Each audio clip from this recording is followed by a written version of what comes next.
15 करना है। और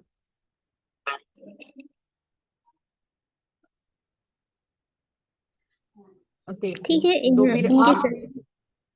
हाँ जी, बताएं मैम। अच्छा, इनकी एक स्ट्रेटजी होती है। एक तो ये होता है कि हमें क्वेश्चंस रीड करके उनके कीवर्ड फाइंड कर लेने चाहिए, उनको फाइंड आउट करना चाहिए।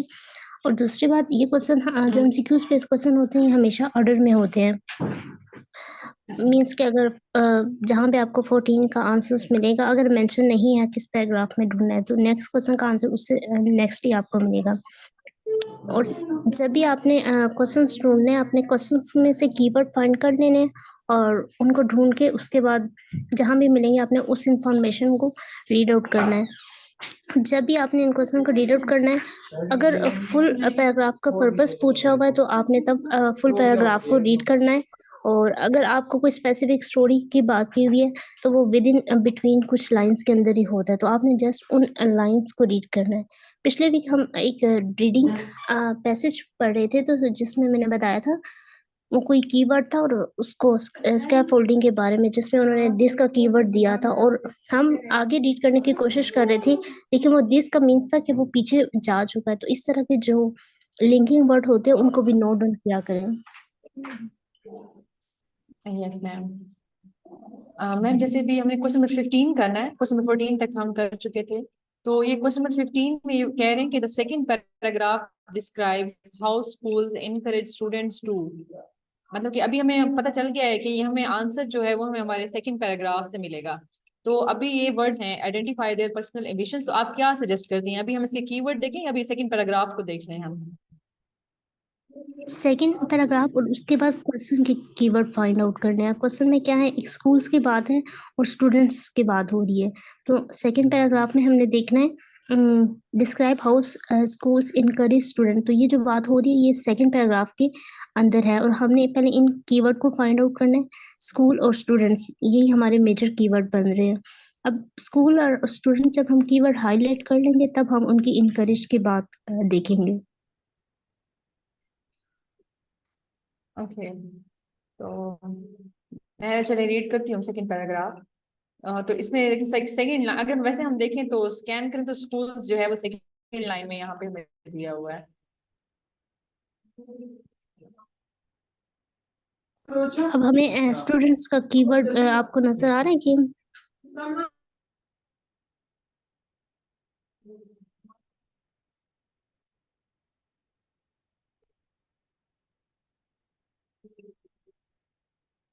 अच्छा यस मैम, कीवर्ड।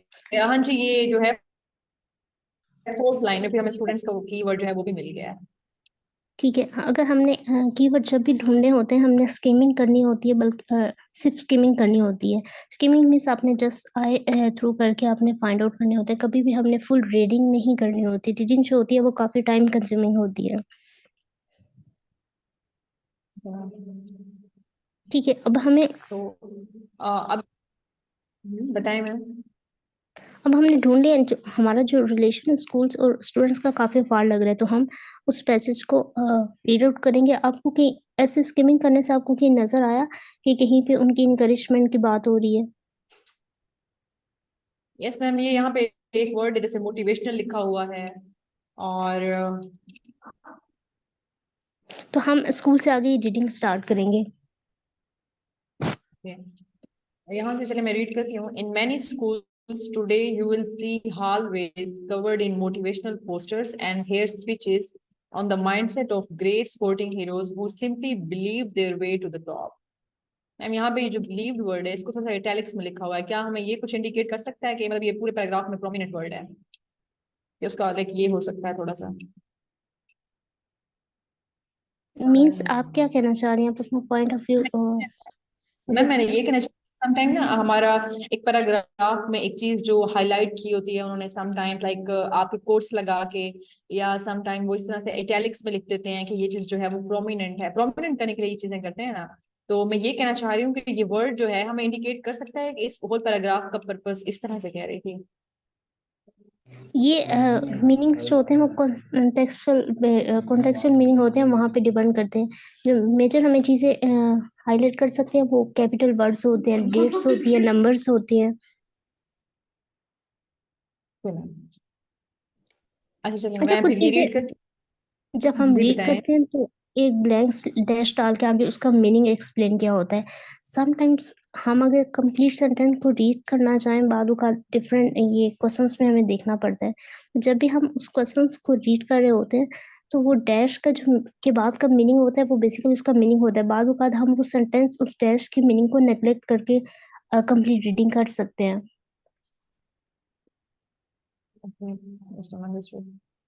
तो अच्छे से अभी इसको अंडरस्टैंड कर लेते हैं कि in many schools today you will see hallways covered in motivational posters and hear speeches on the mindset of great sporting heroes who simply believed their way to the top. Okay वो कहते हैं कि schools के जो hallways होते हैं, जो like corridors होते हैं, उनमें आप मोटिवेशनल पोस्टर्स देख सकते हैं, लाइक स्टूडेंट्स के लिए ऑफ कोर्स होंगे वो, एंड हेयर स्पीचेस, और आप ऐसे स्पीचेस सुनेंगे on the mindset of great sporting heroes, आप उन हीरोज की लाइक स्टोरीज सुनेंगे who simply believe their way to the top, जिन्होंने खुद पे लाइक वो बिलीव किया और वो आज लाइक वो सक्सेस पे हैं और वो पीक पे हैं लाइक आज। तो ये उस पे है, ठीक है। अब मेजर फोकस ऑन द, अच्छा मेजर फोकस अब यहाँ पे है, on major focus of the growth mindset in school is coaxing students away from seeing failure.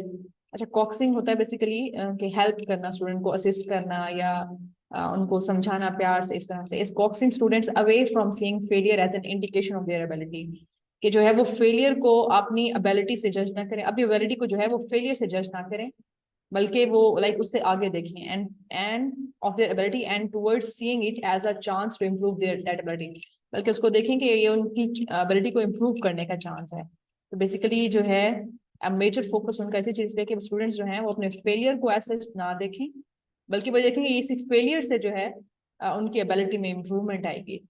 तो मैम इज दैट ओके, यहाँ तक हम कर लें फिर?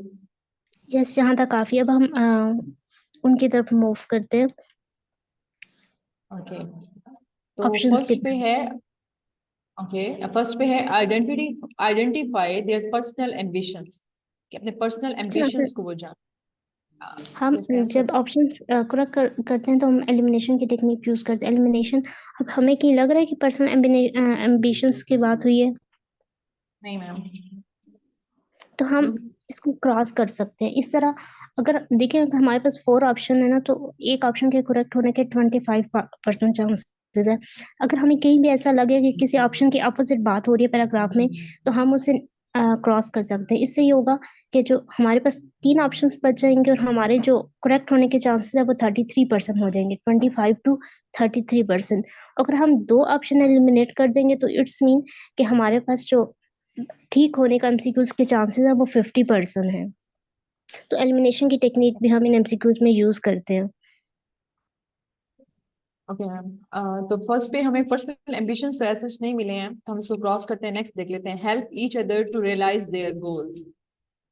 मैम हेल्प ईच अदर तो नहीं है, स्कूल्स जो है वो बेसिकली तमाम स्टूडेंट्स को, लाइक दो ग्रुप्स की बात हो रही है, लाइक एक स्कूल है और एक स्टूडेंट्स है, तो वो स्कूल बेसिकली हेल्प कर रहा है। तो मैम ये जो हेल्प ईच अदर वाला ये है, ये तो नहीं है। तो ओके आप इसे भी क्रॉस कर दें। ओके अच्छा ये है सी में है, have confidence in their potential to succeed, खुद अच्छा, अब में। आपने यस मैम। इस पॉइंट के देखें, अगर आपको इस पॉइंट से क्या समझ आपको लगता है ये है पैसेज के अंदर कि नहीं? मैम वो इनका मतलब यहाँ पे जो है वो पर्पस तो कुछ इस तरह से ही लग रहा है कि स्कूल्स जो है वो स्टूडेंट्स को कह रहा है कि अपने फेलियर से अलग होके लाइक अपनी एबिलिटी को देखें, तो एबिलिटी जो है वो आपका पोटेंशियल हो सकता है, जैसे ऐसे सिनोनिम है ना पोटेंशियल और एबिलिटी। आपका पोटेंशियल कितना है, आपकी एबिलिटी क्या है टू सक्सेस, वही एबिलिटी टू सक्सेस भी यहाँ पे भी बात हो थोड़ी सी हो रही है, तो ये थोड़ा सा लगता है। तो हम नीचे वाला भी देख लेते हैं। क्रॉस नहीं लगाएंगे क्योंकि हमें ये लग रहा है। अब हम फोर्थ पे ऑप्शन को चेक करते हैं। Okay concentrate on where their particular strength lies, आप किस चीज पे कंसंट्रेट करें कि आपकी पार्टिकुलर स्ट्रेंथ जो है वो कहाँ लाई करती है। तो मैम पार्टिकुलर स्ट्रेंथ यहाँ पे वर्ड जैसे है ना, पार्टिकुलर स्ट्रेंथ की तो बात नहीं हुई, बस ये बात हुई कि अपने फेलियर को ना देखें, बल्कि ये देखें कि आपकी एबिलिटी जो है उससे इंप्रूव हो रही है। तो हम ऑप्शन डी को भी हमारा एलिमिनेट हो जाएगा। तो हमारे पास जो ऑप्शन बचा है वो कौन सा बचा है? Just see. Yes, he is the right answer. I think so. Yes और मैम। अगर हम कुछ रेफरेंस जो आपने कीवर्ड हाईलाइट किया था उससे भी हमें कुछ रेफरेंस मिल सकता है। Today you will see harvest cover motivation poster and here speeches जो हैं ग्रेट हीरोज की, वो पीपल होते हैं जिन्हें खुद पे बिलीव होता है, their way to the top. तो समहाउ ये भी कॉन्फिडेंस को शो करा है, जिनके पास अपने मींस वो सक्सेस पीपल होते हैं, जो भी हीरोज होते हैं, उनको खुद पे बिलीव होता है, मींस उनके अंदर पोटेंशियल है। ये बिलीव का भी कीवर्ड और लास्ट वाला जो अंडरलाइन सेंटेंस हुआ है, इन दोनों मीनिंग से हमें यही हमारा जो करेक्ट ऑप्शन आ रहा है वो सी आ रहा है। Yes ma'am. तो देखें जो इटैलिक कीवर्ड था उसने भी हमें इंफॉर्मेशन दी है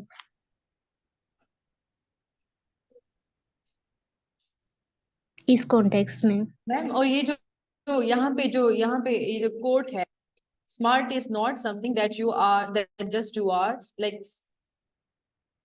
यहाँ पे जो मेंशन है मैम लास्ट लाइन के, that just you are, smart is something that you can get, वो है मतलब यहाँ पे भी एक पोटेंशियल की फीलिंग आती है ना मैम, कि smart is not something that just you are, कि जो आप हैं, बल्कि smart is something that you can gate.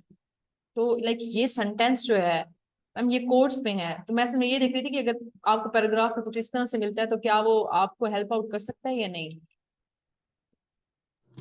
अगर हम for example just last sentence relate करें तो इससे हमें ये लग जाता है, जैसा हमारे पास पैराग्राफ मेंशन नहीं है, लेट्स सपोज, तो हमने स्कूल स्टूडेंट्स की बात करें तो कुछ स्मार्टनेस की बात हो रही है, मींस कुछ हार्ड वर्क भी चाहिए, जस्ट स्मार्ट वर्क भी नहीं। तो अगर हमारे पास सेकंड पैराग्राफ का कीवर्ड मेंशन नहीं है तो हम लास्ट सेंटेंस को देखें, ये मीन्स कुछ हमें आइडिया हो जाता है कि जो हमारी इंफॉर्मेशन है वो इस पैसेज के अंदर मिल जाएगी, लग रहा है कुछ ऐसा ही। लेकिन smart is something that you can gate. अच्छा, अब कुछ पीपल जो लोग होते हैं वो इंटेलिजेंट होते हैं, लेकिन अगर वो हार्ड वर्क नहीं करेंगे, उस इंटेलिजेंस को यूज नहीं करेंगे, तो ये बात अंडरस्टूड है कि वो सक्सेस नहीं होंगे। लेकिन कुछ पीपल जो इंटेलिजेंट नहीं होते लेकिन वो हार्ड वर्क करते हैं, वो गेट कर लेते हैं। तो हमें ये सेंटेंस पढ़ के ये रेलेवेंसी मिल रही है कि इस क्वेश्चन का आंसर हमें इस पैसेज के अंदर मिल सकता है, कि उसने बात पे कुछ वजन डालने के लिए इस कोड को ऐड किया है। Yes ma'am. तो फिर नेक्स्ट पे मूव करते हैं। ओके, नेक्स्ट स्टेटमेंट कोई भी आप इसे पढ़ना चाहे, लाइक 16 जो है।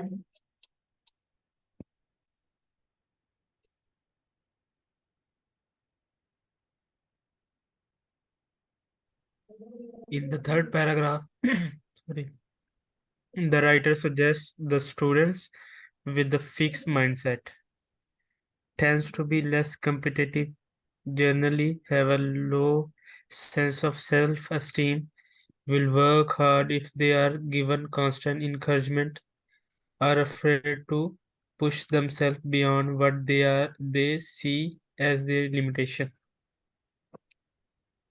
अच्छा, अगर आपको कीवर्ड हाईलाइट करने पड़े क्वेश्चन नंबर 16 में, तो आप कौन से कीवर्ड को हाईलाइट करेंगे?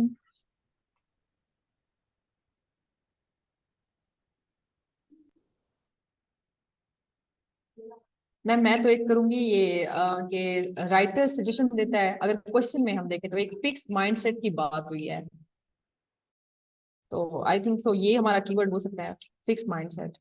एक फिक्स माइंडसेट होगा, एक स्टूडेंट्स होगा और राइटर की कोई सजेशन होगी, क्योंकि बाद औक़ात जब आप प्रैक्टिस कर रहे हो, मैंने काफ़ी दफ़ा नोट किया है, जब भी कोई सजेशन की बात होती है वो पार्टिकुलर वही कीवर्ड भी, वो most of the time suggestion का वर्ड भी यूज़ हुआ होता है एज़ इट इज़, तो हमें मिल यस जाता है मैम। Direct answer suggest. तो कीवर्ड हमारे स्टूडेंट्स हैं और फिक्स माइंडसेट है, ये 2 हैं। सजेशन मीन्स कि राइटर की कोई सजेशन होगी। Yes ma'am. यस मैम, ये मैम हफ्सा ने जो है वो यहाँ पे जो है वो फाइंड कर लिया, फिक्स माइंडसेट की जो टर्मिनोलॉजी है वो मिल गई है।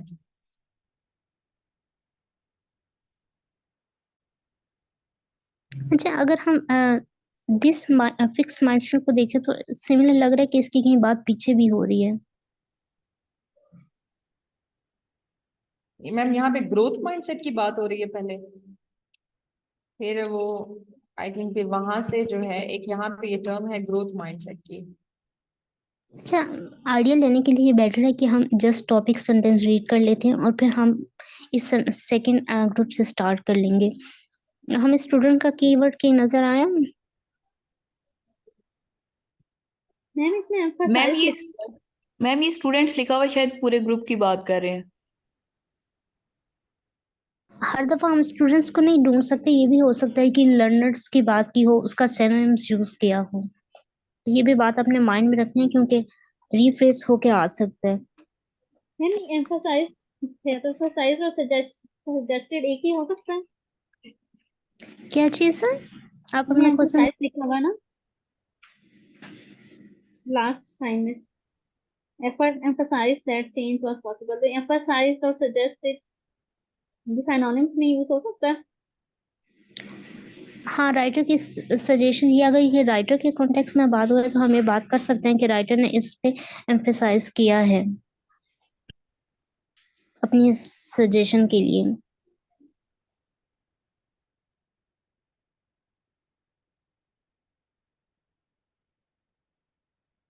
अच्छा, अब देखें, हम ग्रोथ माइंडसेट की बात हो रही है इस पैराग्राफ में। अगर हम टॉपिक से देखें, the idea of the growth mindset means किसी पर्टिकुलर माइंडसेट की बात हो रही है।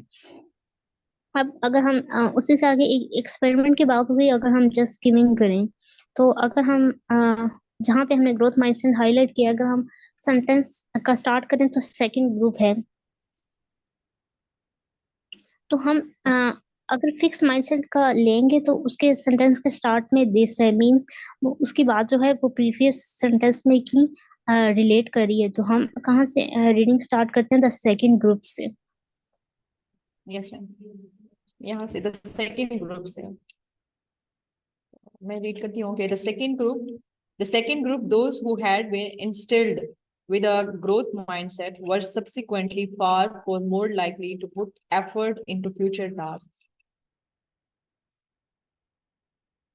तो अच्छा, ओके, जिनके लाइक वो ग्रुप जो ज्यादा फेमिलियर था, कह सकते हैं कि ग्रोथ माइंडसेट के साथ था, तो they were subsequently far more likely, okay, तो उनके पास ज्यादा चांसेस थे कि वो to put effort in the future task, तो अपने जो फ्यूचर टास्क थे उनमें वो अपनी एफर्ट पुट करते थे, लाइक मे बी वहां से जो है वो लर्न कर रहे हो या उनमें इम्प्रूवमेंट आ रही हो, तो फ्यूचर टास्क में क्या करते थे, अपनी पूरी एफर्ट पुट करते थे। Mean while the farmer took on only those tasks that would not to put effort into future tasks। Ma'am इससे पहले भी फिर कुछ है, क्योंकि इसने बोला है कि मीन वाइल जबकि जो फार्मर थे इससे पहले वाले took only those tasks, सिर्फ वो काम करते थे that would not to put effort into future tasks, जिनमें ना future like sorry that would not risk their sense of worth, जो अपनी जो वर्थ थी उसकी सेंस को, जो अपनी मतलब एफर्ट्स को या अपनी वो हार्ड वर्क को रिस्क में नहीं डालना चाहते थे, वो कहते थे बस जो चल रहा है सही चल रहा है, हमें कुछ और करना ही नहीं है। तो उस मैम यहाँ पे एक फार्मर ग्रुप की बात हो रही है इस ग्रोथ। फार्मर मीन्स तो उससे पहले ग्रुप की बात हुई है, वो लोग रिस्क नहीं लेना चाहते थे, जबकि अगर हम समराइज करें कुछ पॉइंट्स के अंदर तो सेकंड ग्रुप है वो फ्यूचर टास्क के लिए रिस्क लेना चाह रहा है, जबकि जो फार्मर मीन्स अर्लियर ग्रुप था जिसकी पहले बात हो चुकी है, वो रिस्क मीन्स नहीं लेना चाह रहा। अब फिर उन्होंने उसी ग्रुप को आगे कंटिन्यू किया है। आगे आप रीडिंग करें। This group had inferred that success or failure is due to innate ability। और मतलब ये जो फॉर्मर ग्रुप था वही उसी जो फिक्स माइंड में ये सब समझ आ गया कि नेक्स्ट लाइन भी उसी के अकॉर्डिंग है कि this group had inferred that success और failure is due to innate ability, कि ये आपका वो इनेट जो अंदर से होता है, इनेट एबिलिटी, आपके अंदर एबिलिटी है कोई काम करने की, बस वो आपकी उतनी ही लिमिट है, उससे आगे लाइक आप रिस्क नहीं लेना चाहिए, ये वो है। Okay, and this fixed mindset had led them to fear of failure, तो उन्होंने उसको लाइक वो जो फेयर था फेलियर का वो डेवलप हो गया, एंड लैक ऑफ एफर्ट, तो उन्होंने एफर्ट करना जो है खत्म कर दी, ये फिक्स्ड माइंडसेट था। तो मैम आगे रीड करना चाहिए या बस है यहीं पर? आपको क्या लगता है क्वेश्चन के अकॉर्डिंग आपको आंसर मिला? मैम यहाँ पे तो अभी एक तरह से मैं तो कहूंगी, यहाँ पे जस्ट एक कंपैरिजन अभी उन्होंने एक्सप्लेन कर दिया है कि एक ग्रोथ माइंडसेट वो है कि वो कहते हैं कि हमें रिस्क भी लेना चाहिए और एफर्ट भी करनी चाहिए, और एक है फिक्स्ड माइंडसेट के साथ वो कह रहे हैं कि ये तो इनेट एबिलिटी है फेलियर और सक्सेस की, तो आप मतलब कोई भी रिस्क नहीं लेना चाहिए सच आपको अपनी वर्थ के ऊपर, या आपकी में भी रेपो को इफेक्ट कर सकता है वो रिस्क, तो इस तरह से वो फिक्स है, वो लाइक फेयर है उनको फेलियर का, वो मूव भी नहीं करते। तो मैम यहाँ पे तो मुझे अच्छा, लगता है कंपैरिजन है, तो बेसिकली अभी राइटर क्या सजेस्ट कर रहा है वो भी देखना पड़ेगा आई थिंक। डी अच्छा, अगर डी हम ऑप्शन देखें तो ठीक लग रहा है। मैम डी लग रहा है। एक मिनट, अगर हम ये देखें अभी तक जो हमने नोट डाउन किया, हमने जस्ट उनकी वो डेफिनेशन देखी है एग्जैक्टली क्या है। हमने किसी लर्नर्स या स्टूडेंट्स की उनके साथ बात नहीं की। स्टूडेंट वो है जिनका विद फिक्स माइंड सेट है। क्या आपने ऐसी बात नोट डाउन की? हाँ, उसने ये कहा ना, जो मतलब पहले वाले स्टूडेंट्स हैं ना, जो मतलब अपने इंटेलिजेंस पे ज़्यादा बिलीव रखते हैं, तो वो ज़्यादा हार्ड वर्क नहीं कर सक रहे, तो वो फिक्स माइंडसेट वाले। और जो सेकंड वाले वो हार्ड वर्कर हैं, तो उसमें ये होता है कि वो मतलब अपने लिमिटेशन से बढ़ के कर रहे हैं, तो इसीलिए वो ज़्यादा अचीव कर सकते और हम ग्रुप को स्टूडेंट्स के कॉन्टेक्स्ट में ले सकते हैं। हैं। या एग्जैक्टली। हमें इतनी समझ आ गया। तो अगर हम इस क्वेश्चन को अगर हम रीड करें तो the writer suggest the student with a fix mindset.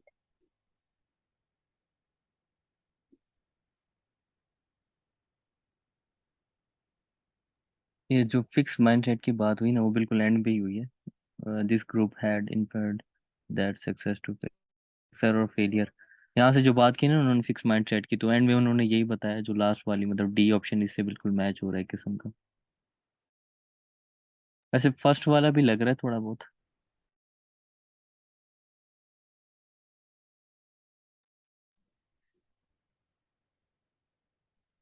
अच्छा, अगर उसने स्टूडेंट्स की बात भी की है, praising ability actually made the student perform worse while praising effort emphasise the change was possible. ये अब प्रेजिंग का कॉन्टेक्स्ट है, किस कॉन्टेक्स्ट में हम कर रहे हैं उसकी बेस पर वो वर्स भी है। और अगर हम कुछ एफर्ट्स पुट करें, इस तरह की प्रेजिंग करें, तो वो चेंज भी पॉसिबल है। अगर हम क्वेश्चन की तरफ जाएं तो इजीली हमें आंसर मिल जाएगा।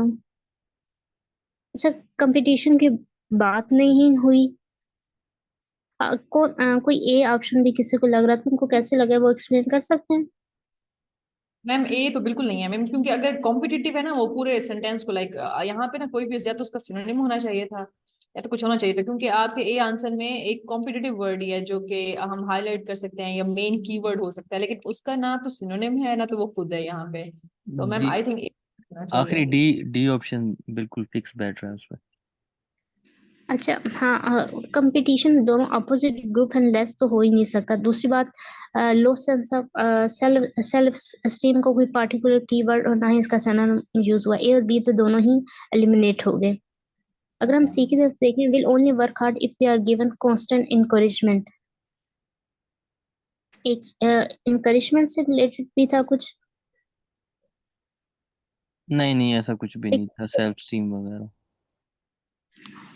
वो एम्फसाइज हाँ, इनकरेजमेंट ये भी कुछ भी नहीं था ऐसा। नहीं, प्रेजिंग की प्रेजिंग बात है, मैम लेकिन प्रेजिंग उसमें लगता है यस मैम, प्रेजिंग एबिलिटी जो है actually made students perform worse while praising effort emphasize the change was possible। Ma'am यहाँ पे praising effort की बात हो रही है।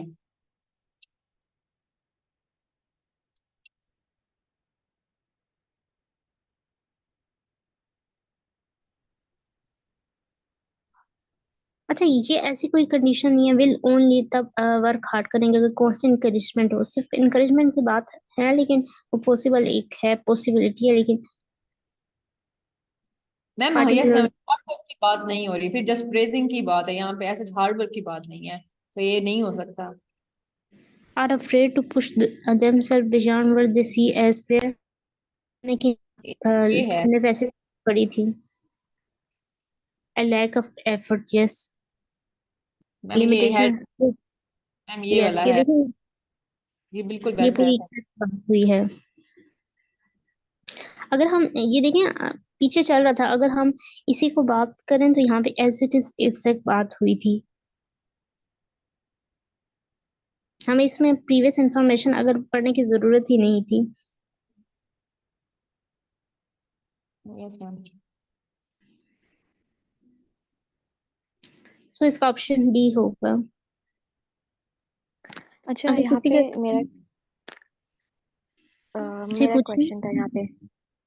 मुझे पता है, मतलब मुझे 80% श्योर हूँ कि डी होगा मे बी, लेकिन एक जहन में ये भी आ रहा है कि यहाँ पे I think second last line पे लिखा हुआ है लैक ऑफ एफर्ट। जब हम लैक ऑफ एफर्ट को देखें ना, तो कभी कभी कुछ पैराग्राफ में इनडायरेक्टली वो कंपटीशन की बात कर रहे होते हैं। और अगर हम कॉम्पिटिटिव, जो ऑप्शन नंबर ए है, tend to be less competitive, तो इसमें मतलब कि आप एफर्ट नहीं डाल रहे। तो कहीं पे मुझे ऐसा लग रहा है कि मे बी ए भी हो सकता है ऑप्शन। अच्छा, हम बाद औक़ात ना एक तो रीडिंग में आपने बात आती है कभी भी अपना नॉलेज नहीं यूज़ करना। और दूसरी बात, आप ये इसका आपने मेन लिया है। एग्ज़ैक्टली आपको नहीं लगता है कि आपको बात हुई है? जो उसकी बात हुई है, जो फिक्स माइंडसेट है वो लेस कॉम्पिटिटिव है। लिखा हुआ नहीं है, लेकिन ऐसा लग रहा है कि ये बिटवीन द लाइंस इन्होंने बताना चाहा है कि जो फिक्स माइंडसेट के लोग होते हैं वो लेस कॉम्पिटिटिव होते हैं, क्योंकि वो ज्यादा एफर्ट नहीं लगाते। जो सेकंड लास्ट लाइन में जो लिखा हुआ है, अच्छा, कौन-सी लाइन आप उसको फेयर मार्क ऑफ करके फेलियर एंड लैक ऑफ, मैं कह रही जी है वो यही लैक वाली। ऑफ।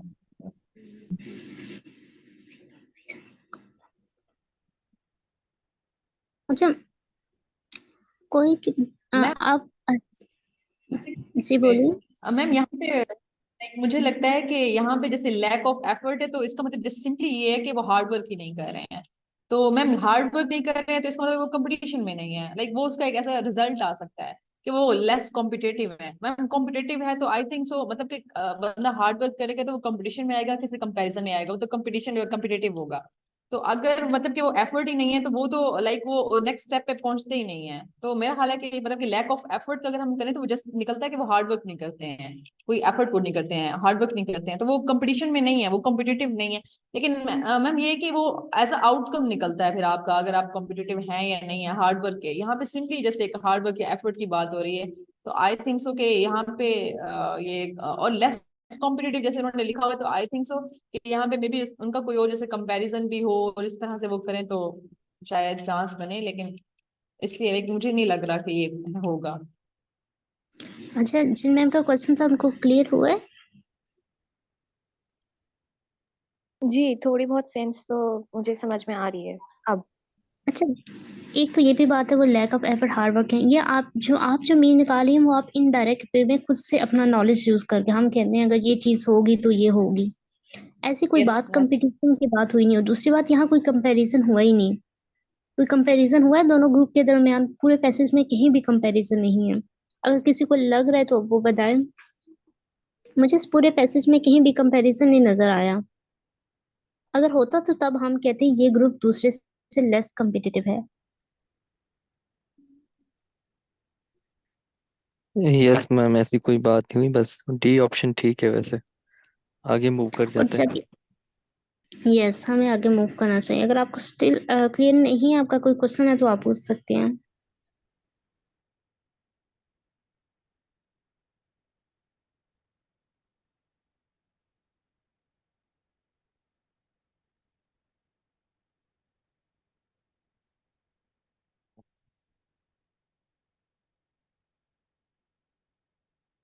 ओके।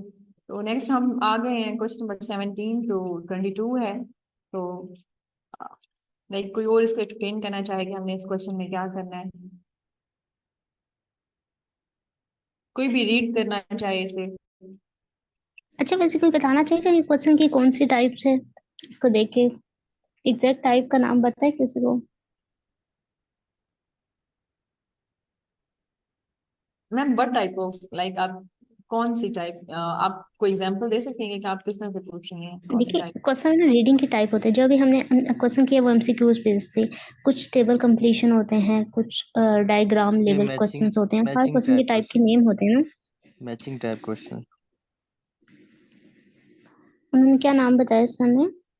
मैचिंग टाइप, ये मैं सर ये कह रहा हो हूँ ये सकता मैचिंग है। Type question. यस, ये मैचिंग फीचर्स क्वेश्चन इनको कहते हैं। अच्छा, किसी को इनका वे पता है कैसे सोल्व करना है? Yes ma'am ma'am. ये लाइक मैम इसमें तो हम ये करेंगे कि हमें जैसे ये अल्फ्रेड बिनेट जो जो हमारे पास साइंटिस्ट हैं, मे बी एजुकेशन जो भी हैं, हम इनके नेम्स जो हैं वो फाइंड आउट करके हम देख सकते हैं कि ये इनका बेसिकली इन्होंने किस बारे में बताया है हमें। फिर यहाँ से जो है हमारे पास जो 17 18 19 क्वेश्चन है, हम वहाँ पे मार्क कर सकते हैं कि अच्छा इसकी बात तो लाइक इस साइंटिस्ट या एजुकेशनिस्ट जो भी है इसने बात की हुई है, इस स्कॉलर ने की हुई है, इस स्कॉलर ने की हुई है, तो ये हम जो है ये हम इसमें से फाइंड आउट कर सकते हैं। पहले जस्ट स्कैनिंग कर लेंगे हम, ये जो हमें ये बंदे हमें कहाँ मिलते हैं, किस पैराग्राफ में मिलते हैं। और कोई कुछ ऐड करना चाहेगा?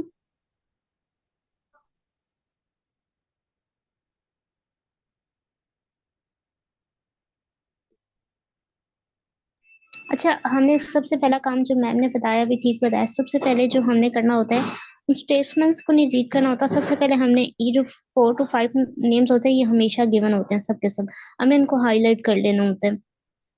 जब हमने इन क्वेश्चन को हाईलाइट कर लेना होता है, उसके बाद हमने क्वेश्चन में से कीवर्ड फाइंड करने होते हैं जो हमें हेल्प कर सकते हैं आंसर फाइंड, अंडरलाइन करने होते हैं क्वेश्चंस के अंदर। पहले ये सारे हाईलाइट हमने टेक्स्ट के अंदर करने, और उसके बाद हमने वापस आना है जब 5 नेम्स हमें मिल जाएंगे। कुछ भी हो सकते हैं, ये पीपल के नेम भी हो सकते हैं, कोई टेक्नोलॉजी के नेम हो सकते हैं। और उसके बाद अपने सारे जो कीवर्ड्स होते हैं वो आपने हाईलाइट करने होते हैं क्वेश्चन के अंदर। वो मेन जो मीन्स, अगर आपने टॉपिक देख लिया, अगर कोई टॉपिक का नाम ही माइंडसेट है, अगर ग्रोथ माइंडसेट, अगर हर क्वेश्चन के अंदर हो सकता है काफी टाइम माइंडसेट का कीवर्ड रिपीट हुआ हो। जैसे ग्रोथ माइंडसेट एक स्पेसिफिक है और फिक्स माइंडसेट, आपने ऐसे कीवर्ड हाईलाइट नहीं करने। जब हमने कीवर्ड हाईलाइट कर लेने, कुछ लोग कहते हैं कि सिनोनिम्स भी देखने चाहिए, किस तरह के मींस कैसे पैराफ्रेज होके लिख सकते हैं, लेकिन मैं खुद ये अप्रोच नहीं लगाती क्योंकि मुझे लगता है ये शायद टाइम कंज्यूमिंग है। इसके बाद का जो स्टेप होता है, उसके बाद हमने वो कीवर्ड्स देखने होते हैं, उन क्वेश्चन किन के साथ मैच हो रहे होते हैं, कौन से रिसर्चर के साथ।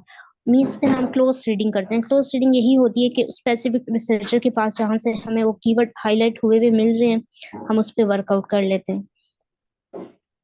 ये 3 to 4 स्टेप्स का काम होता है, मैक्सिमम 5।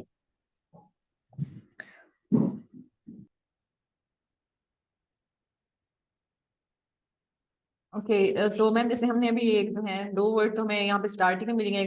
फर्स्ट पैराग्राफ में लाइक अल्फ्रेड बेनेट जो है वो मिल गया हमें, सेकंड में कैरल ड्वेक जो है वो मिल गया है। तो हम फिर नेक्स्ट देख लेते हैं, और वहाँ पे अगर किसी और को कोई नेम मिला हो।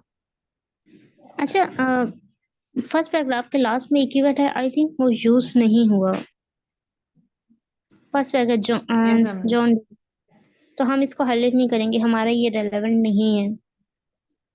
अच्छा, अगर आपको कहीं लगे आथर का सेकंड नेम यूज हुआ है एक्सप्लेन करते हुए, तो इट्स मीन कि जो आथर का फुल नेम था वो पहले कहीं यूज हुआ है, तो आपने उससे पहले उसको भी फाइंड आउट करना है। अगर फॉर एग्जांपल जो हमने कैरल ड्वेक का नेम हाईलाइट किया हुआ है, अगर ये जस्ट इसका सर नेम होता है तो हमें ये मीन्स हमें ये पता था कि ये जो इसका फुल नेम है वो पहले भी बात हो चुकी है, तो तब हम उसको ओपी सर्च करते हैं। ओके, यहाँ पे हमें एक और नेम मिल गया है, एंड्रयू जेलमैन का।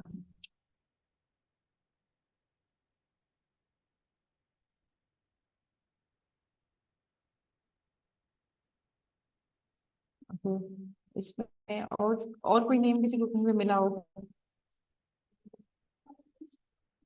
नेक्स्ट देख लेते हैं। अच्छा, ये नेम भी हमें मैम सीक्वेंस रहे हैं, अच्छा, ये फर्स्ट सीक्वेंस लाइन से पे सारे। है,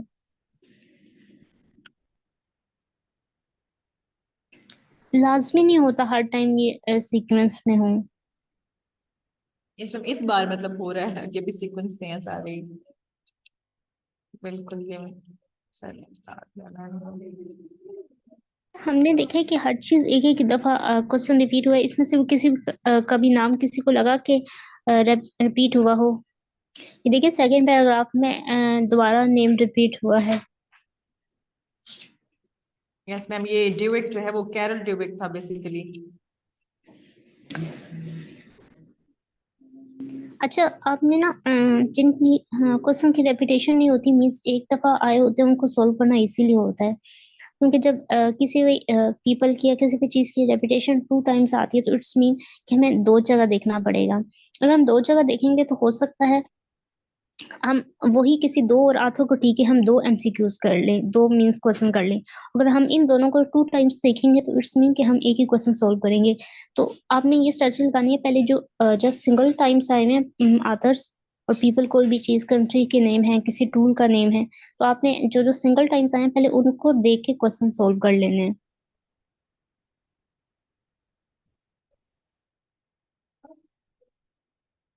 मैम तो अभी हम फर्स्ट पे मूव करें फिर, मतलब उसका नाम तो अभी एक ही बार है, वो रिपीटेड भी नहीं है, कहीं नहीं है। अच्छा, एक तो नोट करना, हम कोई भी लेटर को एक से ज्यादा टाइम चूज कर सकते हैं। दूसरी बात, आप क्वेश्चन के कीवर्ड हाईलाइट कर लें। ओके।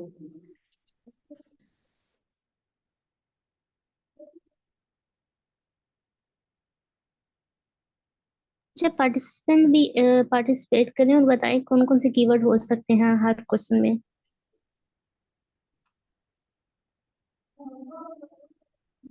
ओके, हफ्सा ने बताया मेथोडोलॉजी, और अच्छा देखिए, नॉट ग्रोथ माइंडसेट मैम हो सकता है यहाँ पे। अच्छा जब ग्रोथ माइंडसेट की बात, अगर ये तो पूरा पैराग्राफ है, लेकिन हम इसको कर सकते हैं ग्रोथ माइंडसेट, क्योंकि दो माइंडसेट की बात हुई है।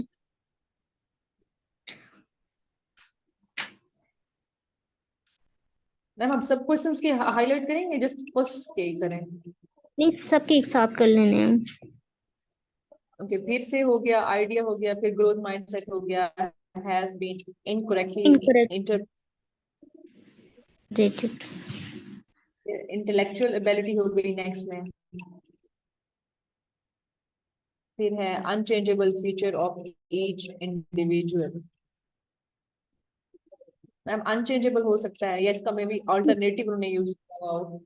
Yes, not changeable, remain constant रहे, तो ये फीचर की बात होगी, ये भी हमारा कीवर्ड है। अच्छा, देखिए ग्रोथ माइंडसेट की सब सेंटेंसेस में बात हुई है। हाँ जी, हाँ जी, तो फिर हम ग्रोथ माइंडसेट को नहीं लेंगे। क्योंकि ये टॉपिक हमारा यही था। Okay, should be promoted without students being aware of it। ठीक है, अवेयर हो गया।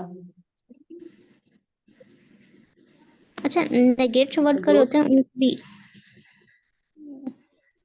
नॉट सिंपली है, सिंपली जैसे की बात कर दी। without क्या?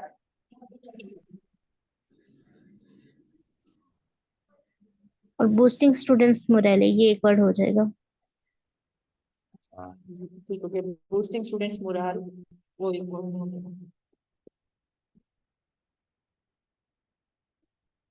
ओके, रिसर्चर्स हो गया।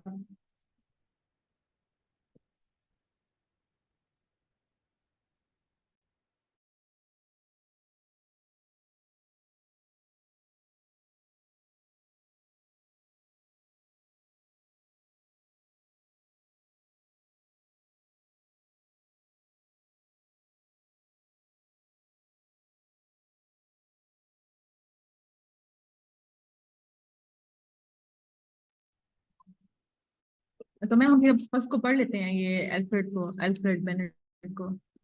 ये सब स्टार्ट कर सकते हैं अब हम सोल्विंग।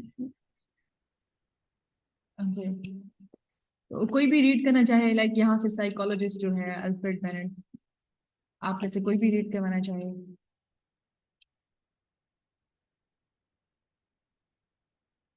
मैम हफ्सा आप रीड करवा दें ताकि हम भी इसको देख लें।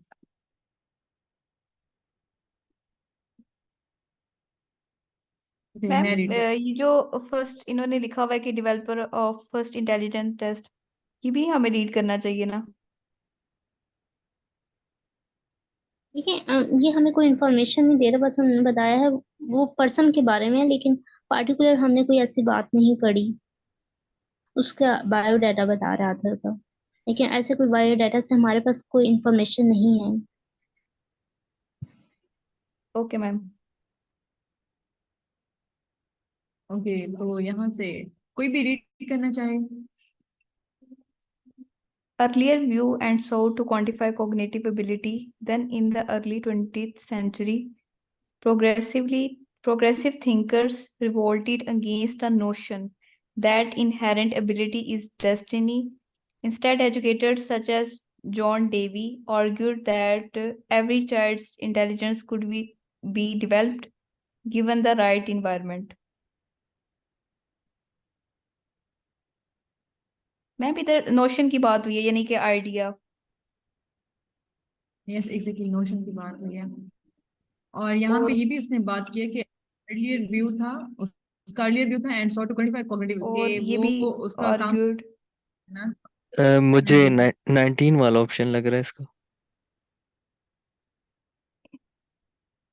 18 का हो सकता है। 19 भी, क्योंकि इंटेलेक्चुअल जो इसकी एबिलिटी है ना, तो वो अनचेंजेबल है, फीचर है एक किस्म का, तो हम चेंज कर हाँ, सकते हैं उसे। could be developed। देखिए इसमें बात ही सारी जो चल रही है वो कॉग्निटिव एबिलिटी की चल रही है, आगे वही इनहेरेंट की। ये तो मैंने जैसे ही देखा था मुझे अंदाजा हो गया था कि हमने कि इंटेलेक्चुअल एबिलिटी की बात पढ़ी और मुझे एकदम लगा कि यही क्वेश्चन हो सकता है। आपको जो हमने कीवर्ड इसीलिए हाईलाइट किए थे कि जो हम डिस्टिंक्ट की वर्ड्स को हाईलाइट करें जो हमें इजीली इंफॉर्मेशन मिल जाए। और दूसरी बात सिनोनिम्स भी हो सकते हैं, जैसे कॉग्निटिव एबिलिटी हमारी कौन सी होती है, जो इंटेलेक्चुअल होती है।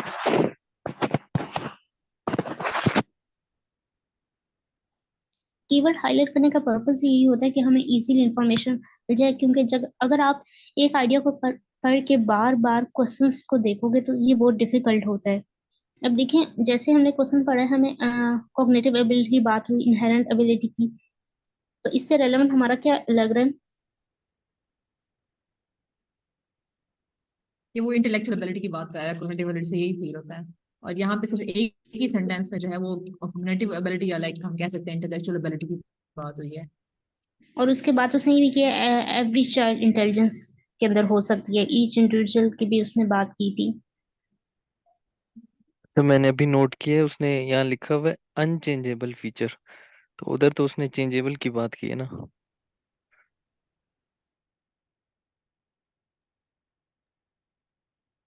एल्फ्रेड बिनेट जो ये था इसमें अनचेंजेबल कहा था।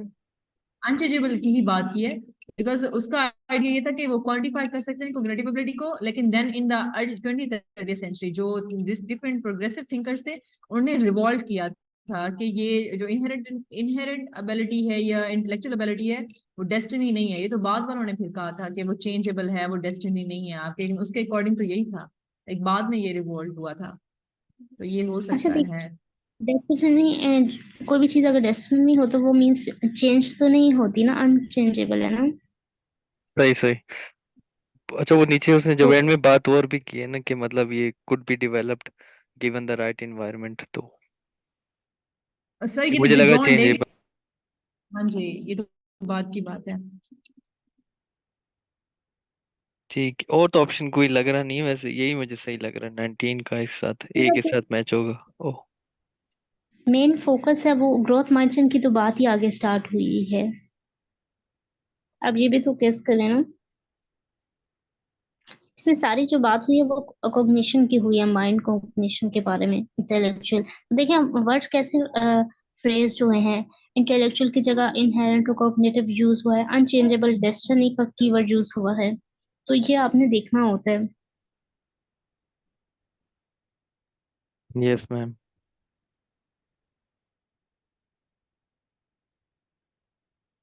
मैम इसका हम ए मार्क कर देते हैं फिर। अब तो मैम टाइम भी एंड हो गया हमारा, लाइक इसका सेशन का एंड हो गया। आज हमने एक ही पार्ट किया है क्योंकि मतलब सजेशंस आ गई हैं ढेर सारी, तो आई थिंक ये अभी नेक्स्ट स्टेटमेंट तो हम नहीं कर पाएंगे। ये मैम करें नेक्स्ट क्योंकि अभी टाइम ओवर हो गया है। नेक्स्ट नहीं होगा क्योंकि 3 मिनट, ये सेशन क्लोज होने वाला है अभी वैसे भी। हाँ सेशन क्लोज होने वाला है, और जस्ट आप हम कल ही देखेंगे, आप इन कीवर्ड को चीजों को सेव कर लीजिएगा। Ma'am I don't, ma'am I think so हमें थोड़ी स्पीड बढ़ानी चाहिए, क्योंकि वो एग्जाम के अंडर रह के ना थोड़ा बहुत हमें वो भी थोड़ी प्रैक्टिस करनी चाहिए ताकि आइडिया हो जाए। इस तरह तो एक एक क्वेश्चन पे हमें पूरा घंटा लग रहा है ना, तो काफी डिफिकल्ट हो जाएगा फिर। यस हम कल इसको जल्दी कवर करेंगे ताकि हम ज़्यादा से ज़्यादा क्वेश्चन कर सकें, और इस पैसेज को कल हम कोशिश करेंगे कि वाइंड अप करें। यस मैम थोड़ा सा फास्ट चलेंगे। Okay thank you so much ma'am, और thank you so much everyone, आप सब ने पार्टिसिपेट किया। Okay thank sir, you ma'am. ठीक है, thank you so much everyone. इंशाल्लाह कल फिर मिलते हैं। अल्लाह हाफिज। इंशाल्लाह अल्लाह हाफिज। अल्लाह हाफिज। अल्लाह हाफिज़।